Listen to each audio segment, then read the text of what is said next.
actress Debbie Reynolds has died. Her son Todd Fisher confirming. Simply stunning news just in from Los Angeles, and a day after the passing of Carrie Fisher, her mother, Debbie Reynolds, has herself died. Just one day after the death of her daughter, Carrie Fisher, Debbie Reynolds has now died. For 60 years, Debbie Reynolds kept up appearances about her divorce from Eddie Fisher. She smiled through interviews, joked about the scandal, and never let America see her cry. Debbie Reynolds' death, just one day after her daughter Carrie Fisher died, has the world in total shock. The legendary 84-year-old actress was rushed to Cedars-Sinai Hospital in Los Angeles late Wednesday afternoon after suffering a stroke. But at 84, she couldn't keep quiet anymore. From the mysterious phone call that exposed everything to the devastating confession Elizabeth Taylor made years later on a cruise ship, this is the real story of how Hollywood's perfect marriage crumbled. We are so sorry to report that we are hearing Debbie Reynolds has passed away. We told you about her stroke this morning, just a day after her daughter Carrie Fisher had passed away. TMZ is reporting that her son Todd has just told them, quote, "She's with Carrie now." Debbie Reynolds was born on April 1st, 1932, in El Paso, Texas, during the Great Depression. Her family was very poor. She was born in a charity hospital because her parents couldn't afford better care. Her dad, Raymond, worked as a carpenter for the railroad, making only $7 a week. Her mom, Maxine, did laundry to help the family survive. Life was tough, and they often relied on government aid and hand-me-down clothes. When Debbie was just a baby, the hot Texas weather nearly killed her. Her parents couldn't afford a doctor, so they put her in front of an icebox to cool her down. It was a desperate idea, but it saved her life. Debbie's family was very religious. They went to church all the time, and she grew up with strong faith. At age 7, she performed in public for the first time, singing "Jesus Loves Me" at a church picnic. Nobody knew this little girl, who hadn't even seen a movie yet, would one day be a Hollywood star. In 1939, when Debbie was 7, her family moved to Burbank, California. Her dad heard about job opportunities there and decided to take a chance. They packed everything into an old car and drove 1,500 miles. When they arrived, the promised job wasn't there. The family ended up living in their car for 3 weeks near the Warner Brothers studio. They used gas station bathrooms to clean up and relied on kind strangers for food. Eventually, her dad found work as a carpenter, and they moved into a small, run-down house. Life in California wasn't easy, but Debbie started to shine. She joined the Girl Scouts and learned baton twirling. She also played the French horn in the Burbank Youth Symphony. However, money was still tight. Debbie often wore old clothes and shoes patched with cardboard. Once, she even had to wear a dress made from cotton sacks to a school dance. These moments embarrassed her, but they also motivated her. Later in life, she collected beautiful Hollywood costumes, valuing what she didn't have growing up. In 1948, when Debbie was 16, she entered the Miss Burbank Beauty Contest. She didn't care about winning. She just wanted the free blouse and scarf given to contestants. Wearing a second-hand swimsuit, she performed a funny lip-sync routine. To her surprise, she won. Even more surprising, 2 Hollywood talent scouts were in the audience. They flipped a coin to decide who would sign her. Warner Brothers won, and within 2 days, Debbie had her first contract for $65 a week.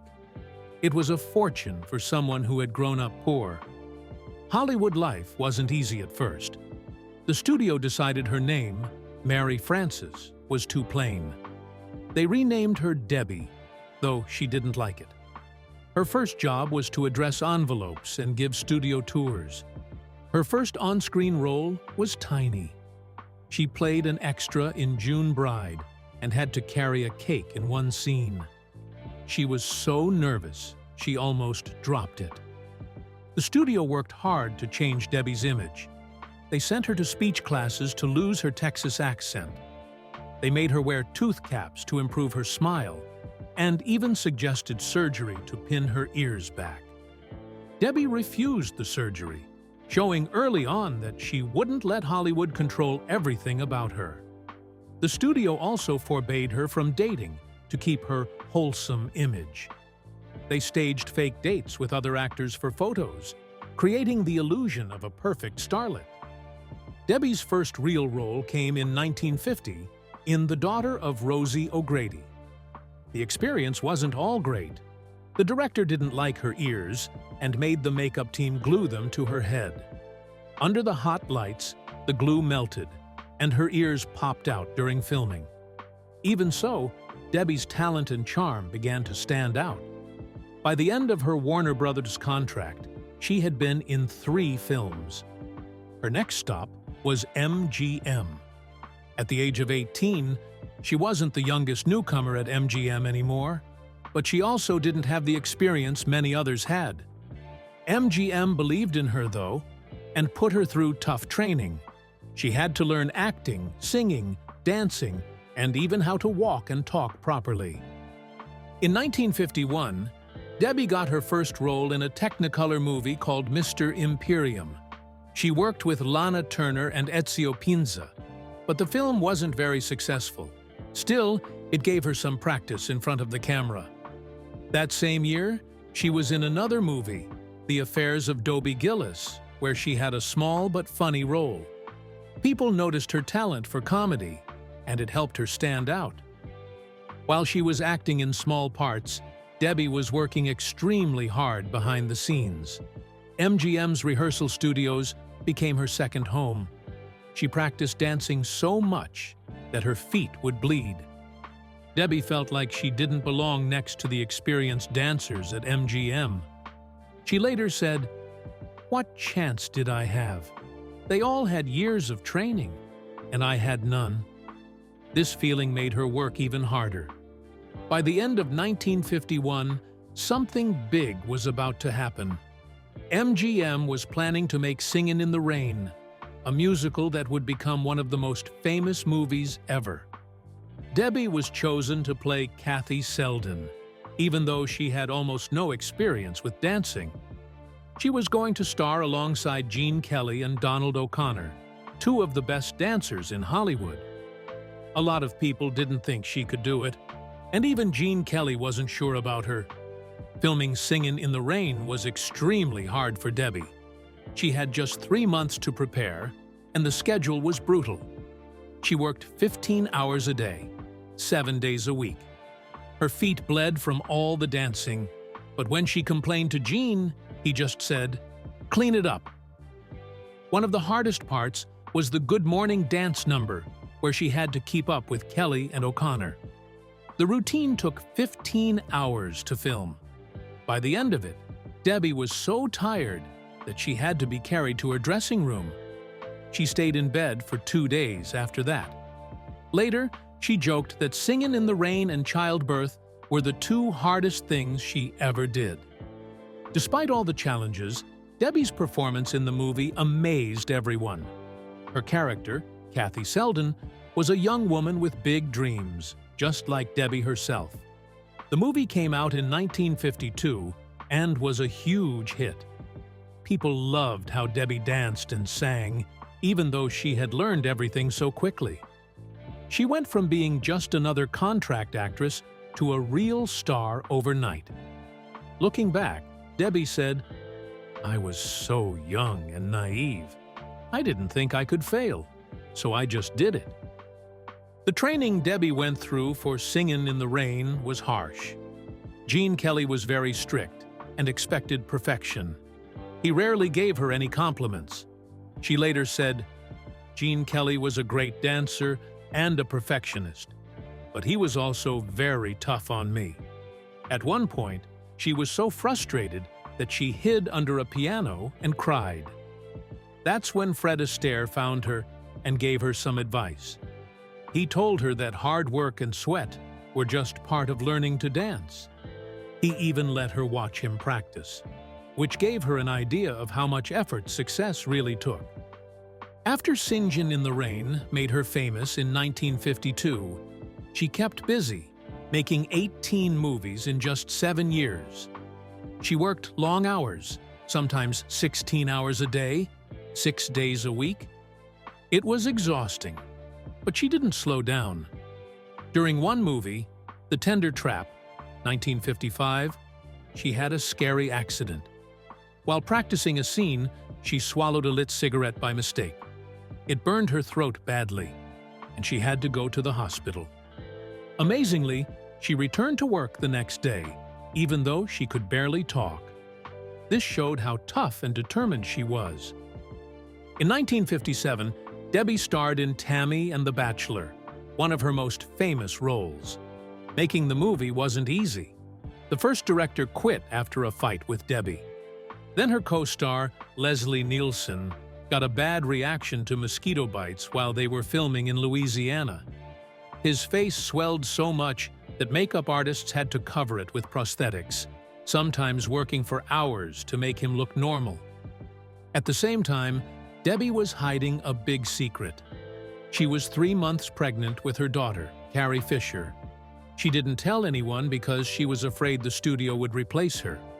Costume designers helped by putting her in loose dresses and hiding her belly with props. The movie became a hit, and so did its song, Tammy, which Debbie sang. But recording the song wasn't easy. Debbie didn't think her voice was good enough and didn't want to do it. But the studio forced her, even threatening her job. She was sick with laryngitis while recording and struggled to hit the high notes. It took 38 tries and hours of effort to finish. When the song came out, it became a huge success. By August 1957, Tammy was the #1 song in America, staying at the top for 5 weeks. It even beat songs by Elvis Presley and Pat Boone, which was amazing. The song sold over 2 million copies, earning Debbie her first gold record. It also inspired more Tammy movies, and even helped influence the name of Motown Records. By the end of the 1950s, Debbie was one of the most successful stars in Hollywood. In 1959, she signed a deal with MGM for $750,000 a year, which today would be like earning $7 million. She made more money than many male actors, which was very rare at the time. For one movie, The Mating Game, she was paid $250,000, while her male co-star, Tony Randall, only got $75,000. Debbie was also smart about money. In 1960, she became one of the first stars to ask for part of a movie's profits. For the pleasure of his company, she earned 10% of what the movie made, adding $1 million to her paycheck. But life as a star wasn't always easy. Debbie later shared how much control the studios had over her life. They decided everything for her, from her clothes to her relationships. In her autobiography, she revealed something shocking. In 1956, MGM forced her to have an abortion because they thought a pregnancy would ruin her career and her image as a good girl. Even with all this pressure, Debbie stayed strong and became one of the most loved stars of her time. Debbie Reynolds met Eddie Fisher for the first time in 1951 during a USO tour in Korea.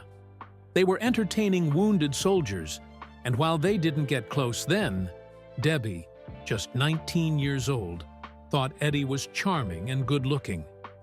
3 years later, on August 19, 1954, Eddie surprised her by visiting the set of her movie, Athena. This wasn't by chance. Eddie had told a reporter he wanted to meet Debbie, and a producer at MGM made it happen. When Eddie and Debbie met again, sparks flew. Debbie later said meeting Eddie was the most unforgettable part of making that movie. During lunch at the studio cafeteria, their chemistry was obvious to everyone. Photographers rushed to snap pictures, sensing they might become Hollywood's next big couple.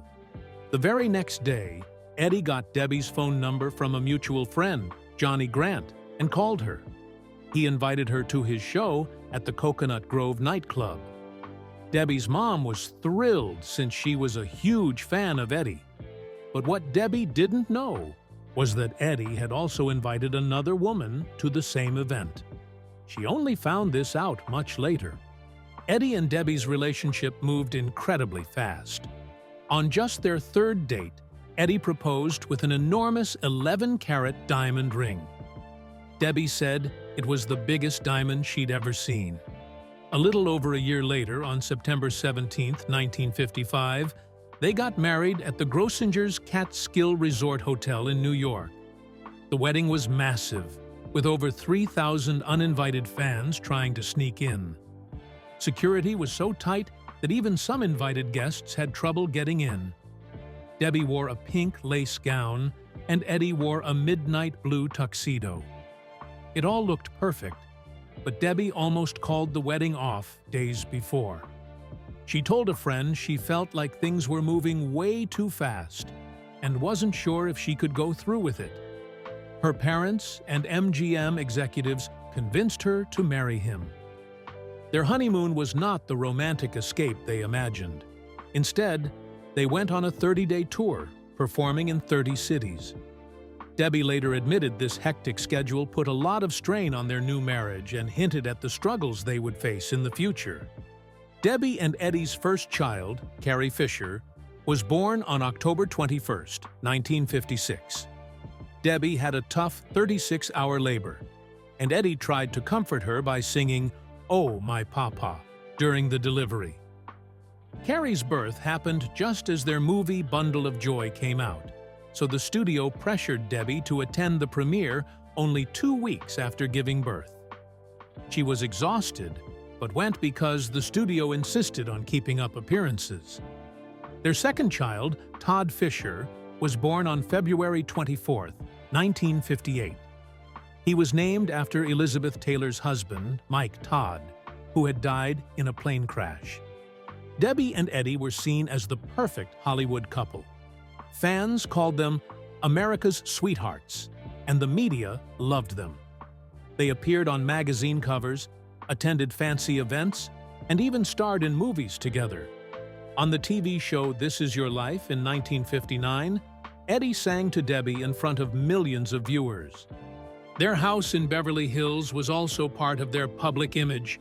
It was featured in magazines as the ideal family home. They even launched a matching fragrance line called His and Hers, selling the idea of their happy marriage. But all of this was just for show. Eddie's affair with Elizabeth would soon destroy the illusion and leave Debbie to face the heartbreak while raising her kids. In March 1958, Mike Todd died in a plane crash. Elizabeth Taylor was heartbroken. She was only 26 years old and a widow. Eddie Fisher wanted to help her, so he stayed by her side. But instead of just being a good friend, he started falling for Taylor. By the end of the year, Fisher left Debbie Reynolds and their 2 small children, Carrie, who wasn't even 2 years old, and Todd, who was just a baby. He left them to be with Taylor. What made it even worse was that Taylor and Reynolds had been close friends since they were teenagers. Reynolds had no idea this betrayal was coming. She didn't find out until one night in September 1958. She was at a party and noticed everyone acting strange around her. Feeling uneasy, she called Eddie, who was in New York. But when he didn't answer, Elizabeth Taylor picked up the phone. Reynolds instantly knew what was happening. She later said, "I could hear her voice asking who was calling. They were obviously in bed together." This was a huge shock for Reynolds. Just a few weeks earlier, she had given birth to their son Todd, named after Mike Todd. Eddie had been at the hospital for the birth, acting like everything was fine. Then, only a few months later, he was gone. In May 1959, Fisher officially divorced Reynolds. At first, Reynolds didn't want to give Eddie Fisher a divorce. She hoped he might come back, and as a Catholic, she took her marriage vows seriously. For months, she refused to let him go, which caused a lot of drama. Eddie and Elizabeth were living together but couldn't marry because Reynolds wouldn't sign the papers.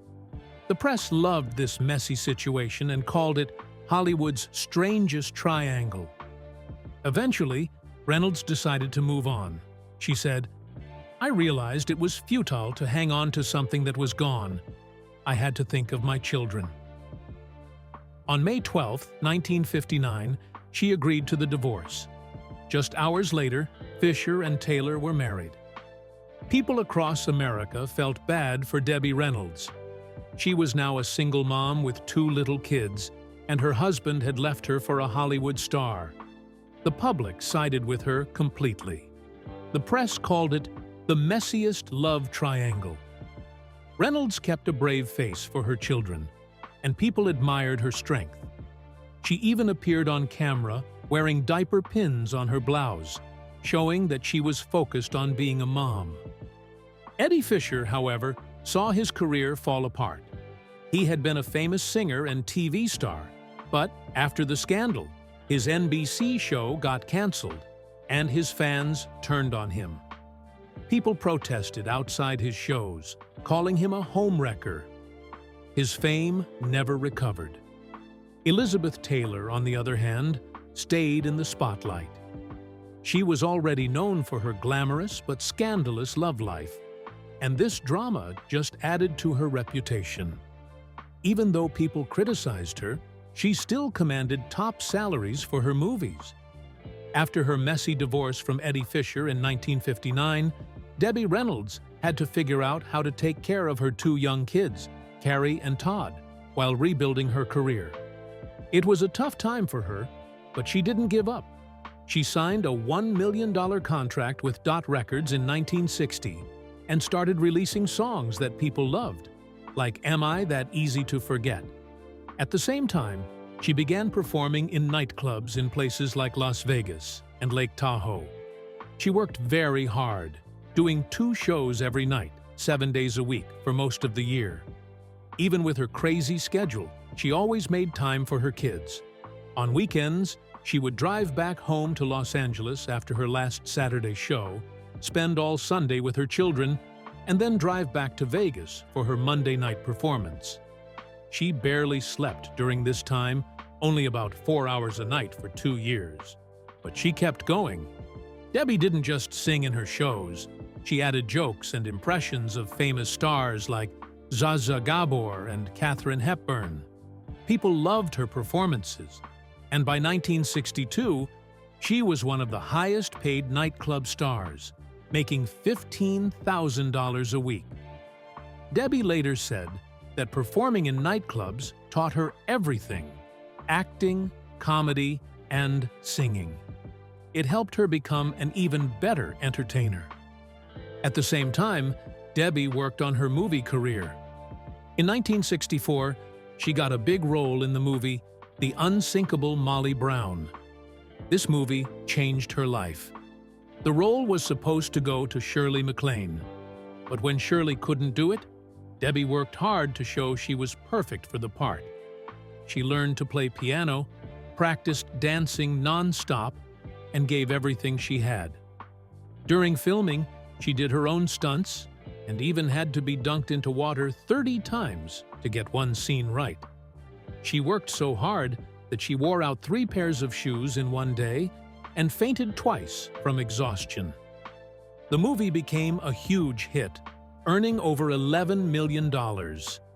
Debbie's acting in the movie was loved by everyone.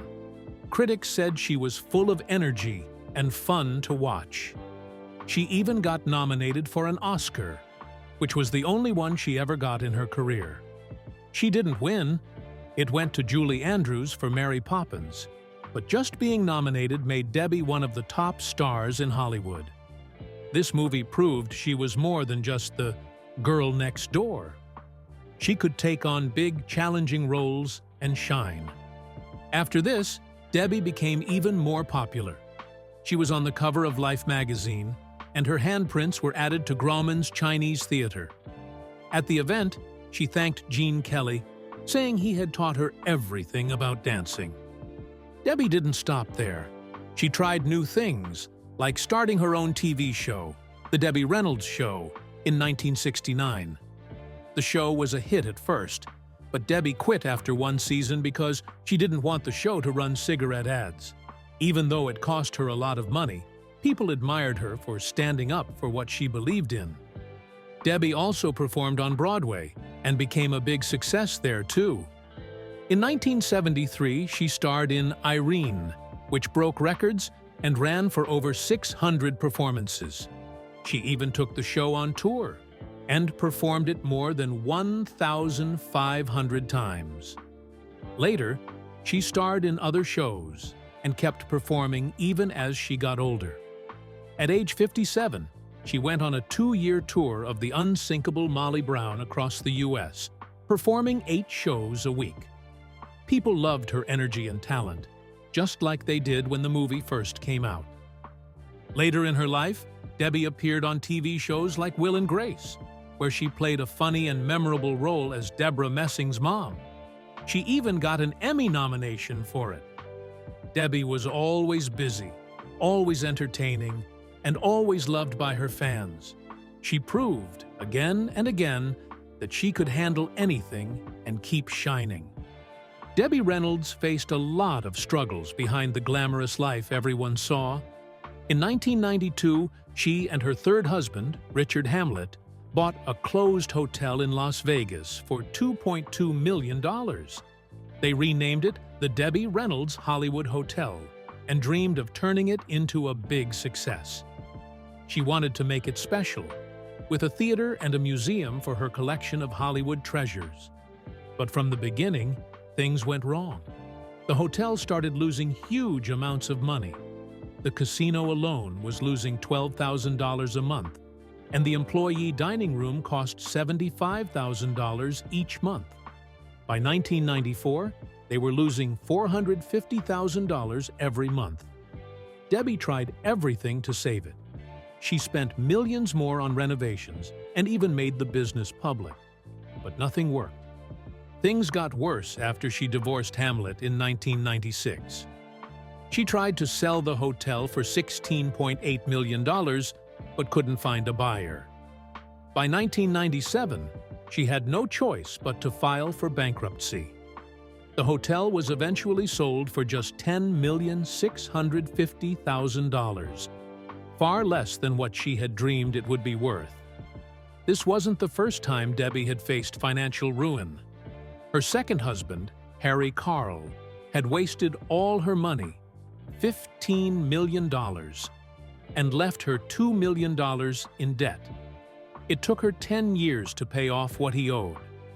Then, in 2009, she faced bankruptcy again when her plan to move her Hollywood Museum to Tennessee failed because the developer went bankrupt. To pay her debts, she had to sell her most valuable treasures, like Marilyn Monroe's famous white dress from The 7-Year Itch. It sold for $4.6 million in 2011, but letting go of her collection broke her heart. Even though Debbie always seemed full of energy, she quietly struggled with health problems most of her life. She had rheumatoid arthritis, a painful condition that caused her joints to swell and made it hard for her to dance.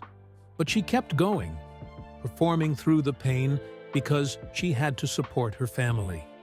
In 2012, when she was 80, she had a serious health scare and had to cancel her shows for months. Debbie didn't talk much about her health in public. She wanted to seem strong, but later in life, she opened up about her struggles and inspired others to keep going, no matter how hard things got. In 1979, Debbie did something that left a lasting mark on the dance world. She turned an old post office into the Debbie Reynolds Dance Studio, a place where anyone could come to learn dance. She made sure classes were affordable, only $11, because she wanted everyone to have a chance to dance. She even helped design the studio's special floor, which was perfect for dancers. Big stars like Michael Jackson, Madonna, and Britney Spears rehearsed there. and the studio became legendary. Sadly, the original building was torn down in 2019, but her son kept her dream alive with the Debbie Reynolds Legacy Studios, which still teaches dancers today. Debbie also loved Hollywood history. In 1970, when MGM Studios sold off its old costumes and props, she spent $600,000 to save pieces she thought were too important to lose.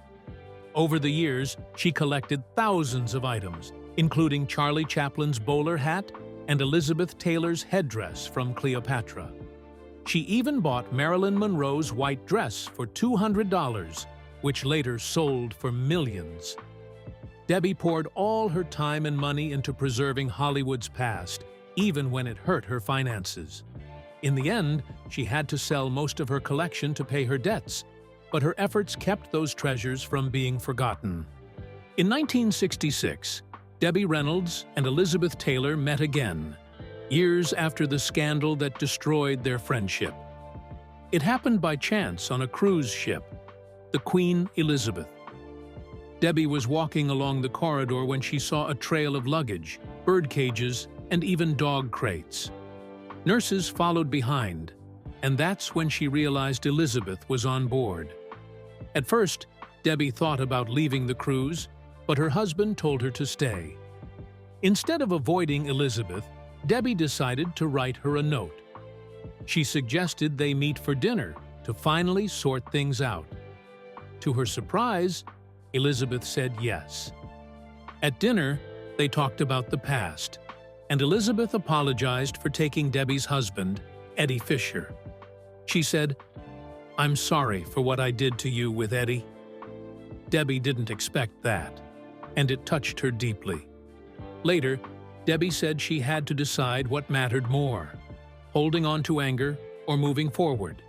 She chose to forgive Elizabeth, believing their friendship was worth saving. Years later, Elizabeth proved the strength of their renewed bond.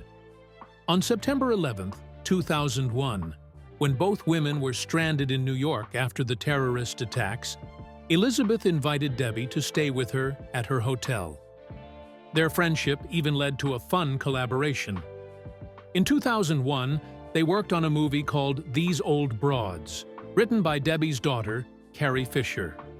The story included two women fighting over an old flame, a playful nod to their real-life drama. It showed how much they had healed and could laugh about the past. Debbie often talked about the impact of her divorce from Eddie Fisher.